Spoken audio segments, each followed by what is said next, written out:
Here is Rob Herrod. Three. Good morning, everybody, and good afternoon to everyone in the US. Hello, Rob. Nice to see Good you. morning, Judy. How are you? Or good afternoon, Judy. Good, good. Yeah, afternoon. I'm glad you squeezed us in before you fly out to Indy. Thank you. Thank you so much. My pleasure. My pleasure. Awesome. Well, we'll get going with it. Rob, first of all, thank you for your time. We know you're extremely busy right now and halfway around the world as well. Yeah, good morning. Good afternoon to you, Brad. Yeah, busy day. In a couple of hours, I've got to jump on a plane and fly to Adelaide for the final, the finale of supercars for 2022, which has been a big season for us. And I'm there till Monday. I fly home Monday afternoon, and Tuesday morning I'm on a plane to fly to the Indianapolis to the PRI show, which I never like to miss, and I've never missed one yet apart from the COVID year.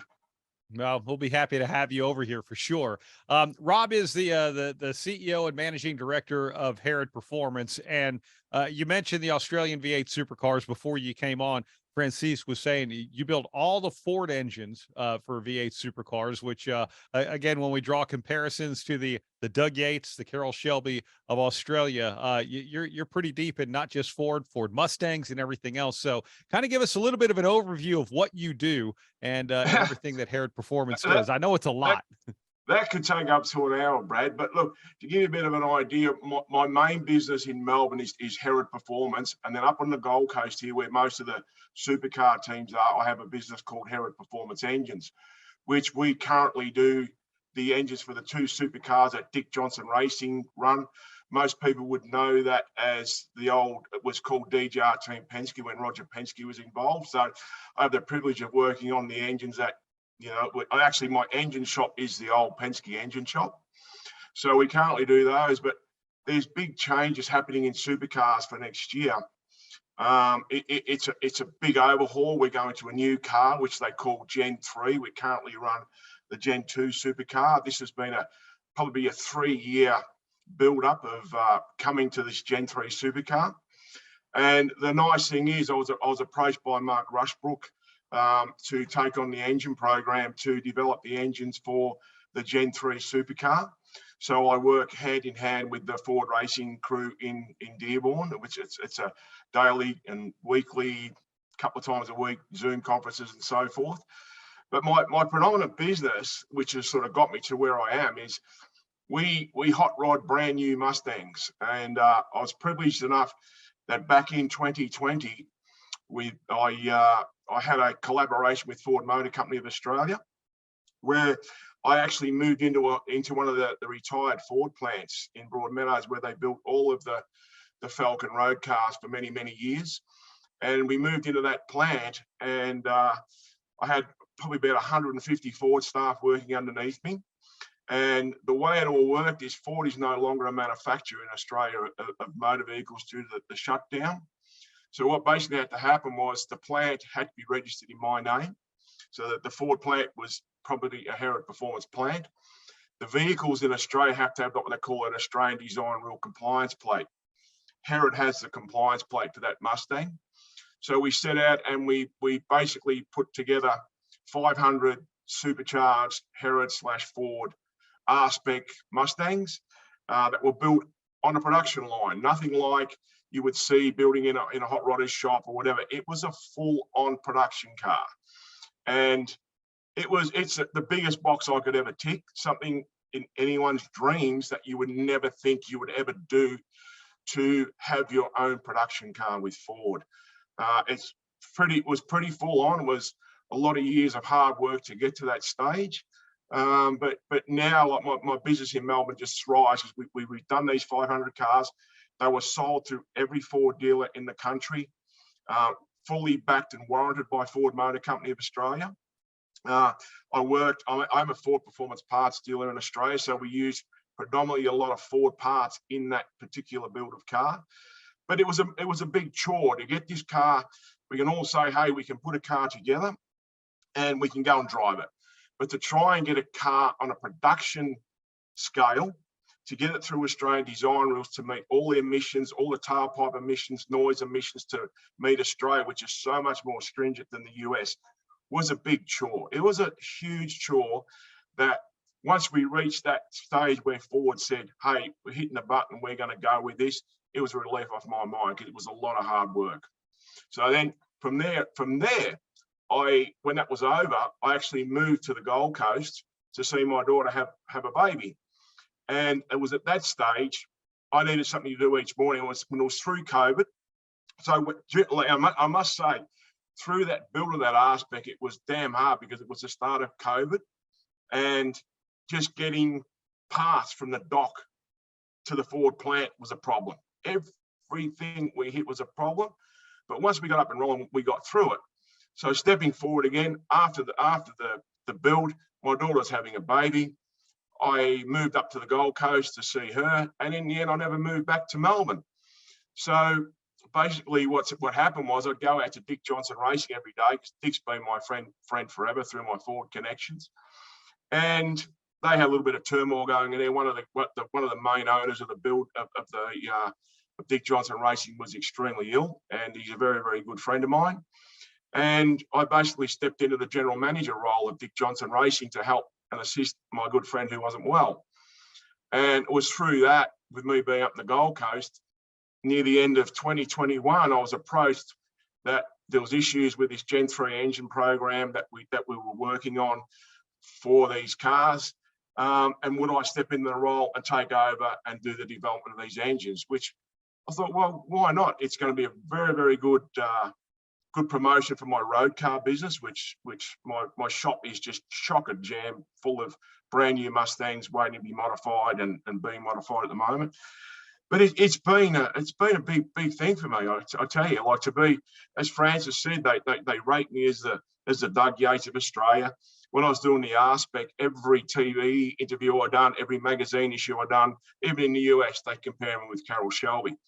And one of the things that come out of it when I'd done that was I was sort of told me by a very, very good friend high up at Ford. They said, you're very, very humble, Rob. You don't understand what you've done. So what do you mean? And they said, well, in the history of Ford, there's only two people that have had a proper collaboration and a production line car, and that's Shelby in the late 60s and Herrod now. So it's I've done a lot of things in my time, Brad. That's a pretty big honor. Looking through the website and everything and seeing, was that R-Spec? Was that born out of the first supercharged Mach 1 Mustang? No. So what we basically got, Australia has a unique spec, purposely built right-hand drive Mustang that comes out of Dearborn, and it's a GT, but it comes with a lot of different pieces in it that are usually up-spec with a standard GT Mustang in the US. So we had a good base car to work with. So Ford Performance do a supercharger kit for the Mustang, this S550 Mustang. So we took that supercharger. I worked with companies like Baller, with David Baller and Marion from Baller and so forth, to work on a special exhaust system to meet our noise characteristics and so forth. But basically, we took that standard GT Mustang and converted it into a 650 horsepower road going car, which was pretty exciting. That is very exciting. Well, tell us about the change that's happening in V8 supercar. How does that affect you as far as like engine design? Are we changing sizes? What's going on with that? Yeah, okay. So the current supercar runs an old Windsor block, which has been around since 1955 or so forth, and it's time for a change. And the Australian public with supercars want to make, and supercars themselves wanted to make the car more like a road going car. So something you can go and buy off the shelf. The supercar that we have now, that we're running right now, they had to actually configure. It's on a space tube chassis and so forth. They had, and that chassis was wrapped in a Falcon body. So what they needed to do was turn that chassis into a Mustang. So with the help of Ford Motor Company in the US and Dick Johnson Racing being the homologation team for supercars, they made the Falcon body chassis look like a Mustang, but it was an oddball looking Mustang. You go and have a look on a supercars or a Dick Johnson site. It looks like a Mustang, but it's a little bit not the right shape. So with the new vehicle, it looks like a road going Mustang. And one of the big steps forward with it we're running the Coyote engine that's based out of a current Mustang now. And the beautiful thing about the whole deal is to try and cut costs and keep costs down for the teams. They've gone to one engine manufacturer, and that engine manufacturer is Rob Herrod and Herrod Performance engines. So what happens next year is every Mustang supercar that runs, that's a Ford, will run a Herrod controlled engine. So it's been a big step. It's been a long haul. We're still working on it. It's been a hard chore through COVID with getting components, like coming up with a design. Like we basically work off the Coyote 5 litre. We're using a 5.2 block, but we've actually stroked it out to 5.4. We use a lot, probably I would say 80% genuine Ford components in that engine. The rest 20% is what we've had to develop for the engine. But it makes around unrestricted 630 horsepower. To give you an idea, the current supercar engine is around $150,000 pre-COVID to put together. This new engine will go to the teams at around $64,000. So there's huge savings on the engine. The current engine does around 4,000 kilometers and needs a rebuild. We're working on that. This new engine will need a minor service at around 5,000 kilometers, which won't be expensive, and a full rebuild or replacement engine at 10,000 Ks. So it's really chopping the cost down to the teams to run these cars with this engine. And it's a beautiful engine. Like, to see a proper Mustang engine in a Mustang, and the way we've put this thing together, I'm very thorough with the way I do things. It's a little 1%ers that all add up that make this engine right, but aesthetically it looks right as well. Like, you look at it and it does not look like it's a race car engine. It looks like an engine out of a current Mustang. Like, it runs a Mach 1 or a Bullet style GT350 inlet manifold and throttle body, where the previous one run an 8 trumpet throttle body, which was, a lot of work and a lot of expense. This thing runs the factory inlet manifold, factory cylinder heads, which are CNC ported, the 5.2 block, a lot of internal changes we've made to keep the reliability. But it's just like, you look at it and it's a Mustang engine. It's pretty cool. That is really, really cool. Put it into perspective. When you say 5,000 kilometers, 10,000 kilometers, how much of a season is that? What we feel is, we had Bathurst in October, which is our big race. Most people I know in the US all talk about Bathurst. We feel that we're building 2 engines per car, so they'll always have a spare engine at the track with them. But what will happen is the teams will run, I would say they'll run the 1 engine through to Bathurst, which is in October, and then they'll put their second spare engine in, and then that engine that's come out will probably come back for service and so forth. So it should get through, an engine should really get through a whole season, which is pretty cool. Wow, that is pretty amazing. So how does this, with everything that you're doing, how does it work at the track? Do you have an engine tuner with each car? Do the teams do that? No, so what happens is Herrod will supply 2 techs at the track at each round, either 1 or 2 techs, and we'll be segregated. Where I've been predominantly, I've always been a DJR guy. I'm now the Ford engine guy. We'll be in another room with our monitors and so forth, watching all the health of the engine, making sure the engines are all running fine, and monitoring things. If there's issues, we will go and talk with the teams. We'll advise the teams on what to do. The teams cannot touch the engine. They cannot touch the tuning. They can't do a goddamn thing. They put that engine in the hole, they fire it up, and that's it. If something goes wrong with it, it's got to come back to Herrod to be inspected and looked at. And one of the really cool things about the whole deal is that we'll dyno our engine in our dyno at HPE, and then once we're finished, they go into a case and they get sent to the supercars dyno facility, and the guy there, or the team there, they will dyno every engine, and I will not know what engine ends up where, which is pretty goddamn cool. It's like everyone's going, "Oh, you'd be doing a better engine for DJR." No, we can't do anything of the sort. We don't know where those engines are going until they end up at that team, which is pretty fair. It's really good. And one of the most one of the things that's really good for us is we're up to like dynoing engine number 7 at the moment. We've got to supply 22 engines overall, but we need to get 11 engines to the teams before the series starts. Well, they've got to start testing, so they need 7 engines basically straight away for when they get their cars put together to go to a test day. But all the engines we have dynoed up to date are neck and neck. There's only you can't even see the difference. It's astounding what we've been able to do with this engine for repeatability of power. It's pretty cool. Yeah, that is incredible. I was going to ask you if there was, if you sort of had your own horsepower rule, or maybe the series does, that they're all going to be within. No, like we've been working heavily. Like we have very, very privileged to have Ford Motor Company working alongside us. We've had an engine over in Dearborn on the ABL dyno, which is a dyno. So we sent over a complete supercar running gear where we had engine, transaxle, radiators, air boxes, half shafts, drive shafts. And this thing run on this ABL dyno, it's amazing to hear. If I catch up with you over at Power, I'll show you a little video. But you can hear this thing running up and down the gears, going around tracks of Australia, and they run that thing constantly. And it's pretty cool. But just the input that Ford has had is just fantastic. I'm absolutely blessed to be working alongside some pretty cool engineers and so forth at Ford Racing. Yeah, it's pretty good, Brad. Pretty good.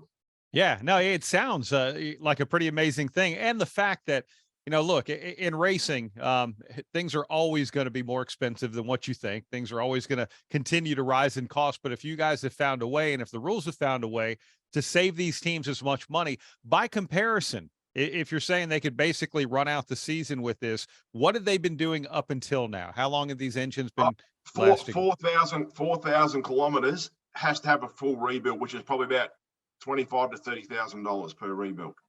Wow. So $120,000 engine, $25,000 rebuild. Yeah. Yeah. It's amazing what we've been able to achieve here. Yeah, I sort of lost my way a little bit what we're talking about, but it's going to be a good thing for the teams. Yeah, it is. So how does the process work when something comes back to you for service or rebuild? Does that engine stay with the team, or does it get redistributed? Yes, that engine when it comes back for its rebuild. So what we will do at Herrod, every team will have a servicing cost through the year, which basically pays for us to be at the track, do tech support, remote support, whatever. And if an engine fails or something goes wrong with it, part of our yearly cost, the engine will come back to us, and we will fix that engine, do whatever we need to do to that engine. The teams will have to pay for the components, but then the engine goes back to the supercar dyno to be checked for its power, then it goes back to the team. One of the things where I sort of lost my way a minute ago, what's been amazing and what I've been able to achieve, the quotation that we've done on this engine was done pre-COVID. And as you know, everything's gone up 30%. If you're in Australia, our exchange rate and our dollar has dropped dramatically. The price of freight and everything is totally out of control. But through my ability and my networking with going to the shows like the PRI show and the SEMA show, and doing roundtable conferences and speaking on behalf of people with Linda Spencer and so forth at PRI shows, my network and the people that I know in the US has just opened doors for me that I purchase all my components direct. If I say to someone, I really have an issue, we're really on a time factor, I know that people to reach out to make it happen. And what's been amazing is I've been able to keep the cost of the engine at pre-COVID price, which I'm pretty astounded at. When I look back, the rest of the car has skyrocketed. But I think through my knowledge and my ability and what I can actually do, and I have to say, it's all through coming and going and meeting people like yourself, Francis, and all the team at PRI. It's that's made my life so much easier and why I can never miss the PRI show. Wow, that's fantastic. Beyond the engines with the race cars and everything, I mean, obviously here on our side, on the NASCAR stock car side, just went through a big change this past season. And of course, the next gen car gets compared a lot to the Australian V8 supercar in the type of construction and everything like that. How different are things going to be? Is this an update or is this more of a wholesale change? This is a whole, every nut and bolt change. It's the supercars, in the history of supercars and Australian racing, has never seen a change in a car like this. It is huge. It's a huge undertaking. I feel for the supercar engineers that work at supercars that are organising all this. Due to COVID, due to everything has become a problem. The world is in turmoil, and they're trying to work through it. And credit where credit's due, they're going to deliver a pretty spectacular product, which is huge. You know, as I say, it's never been done on this scale before. It's in every nut, every bolt, you name it, it's changed. It's a complete brand new car. That's incredible.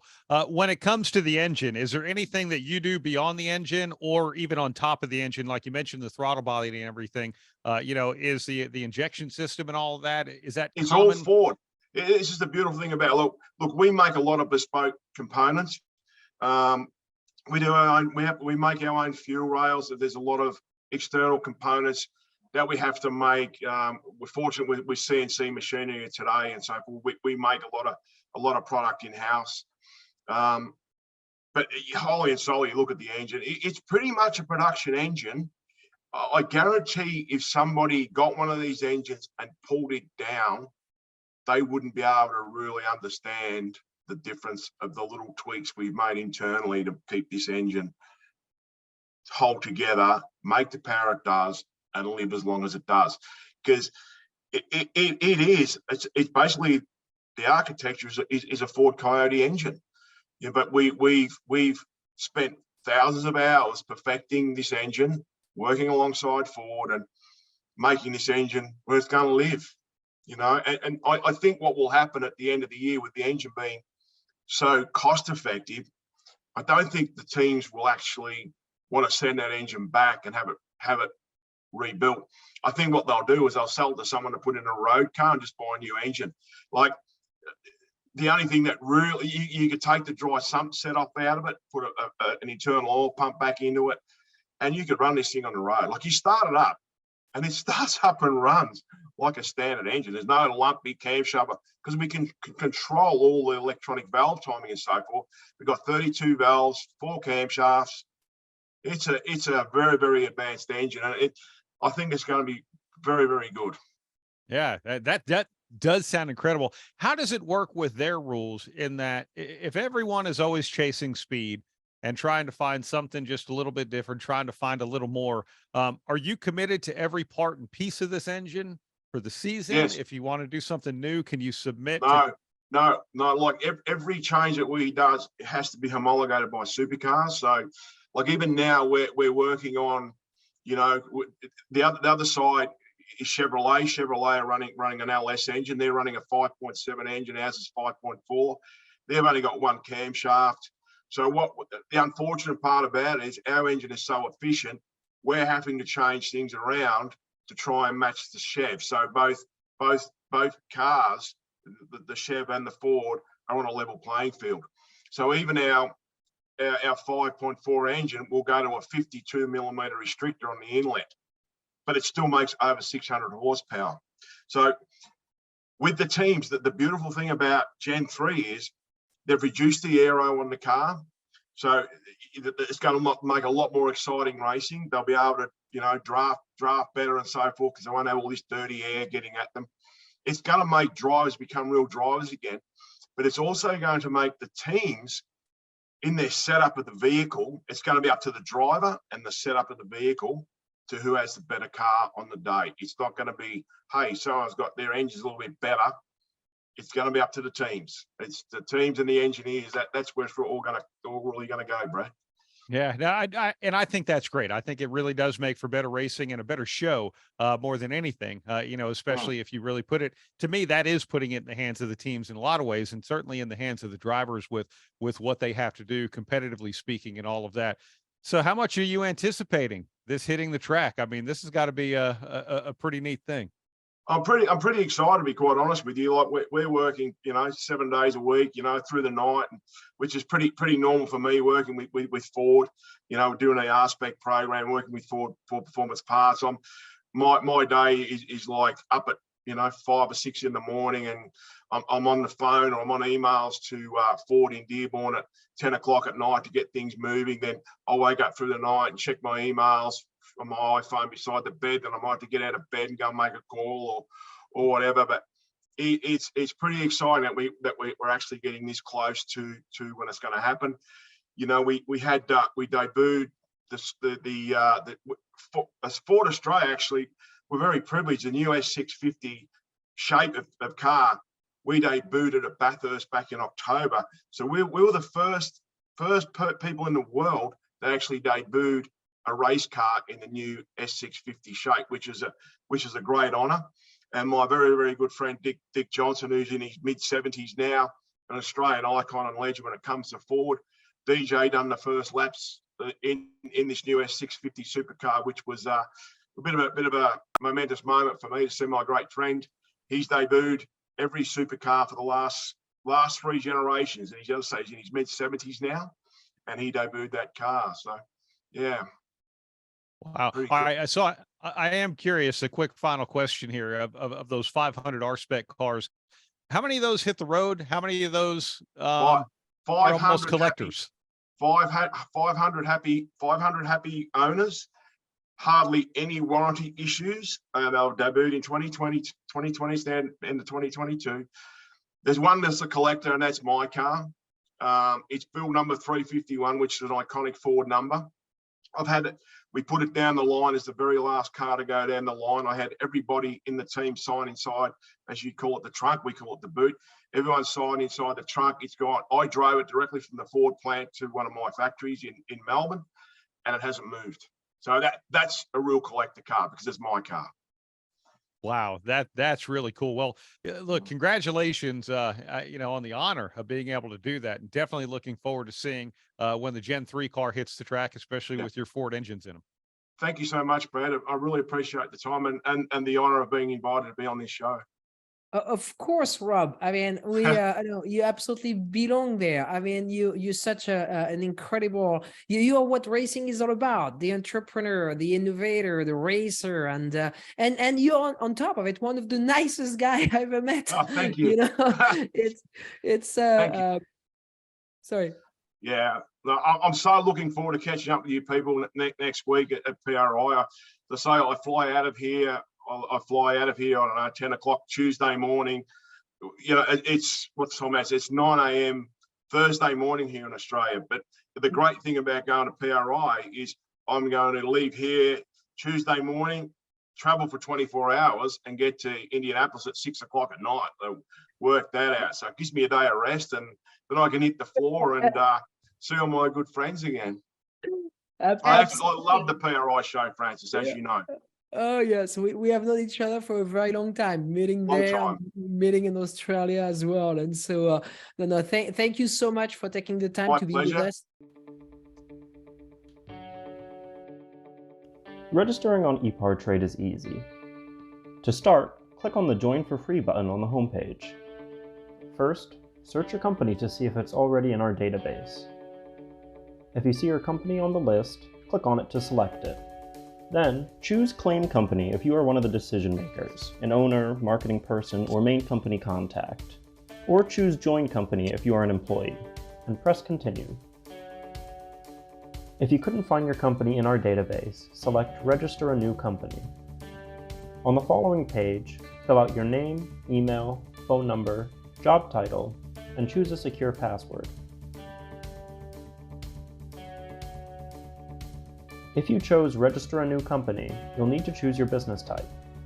Select Supplier if you're looking to display products or services and connect with buyers. Choose Racing Business if you're looking to source new parts and connect with suppliers.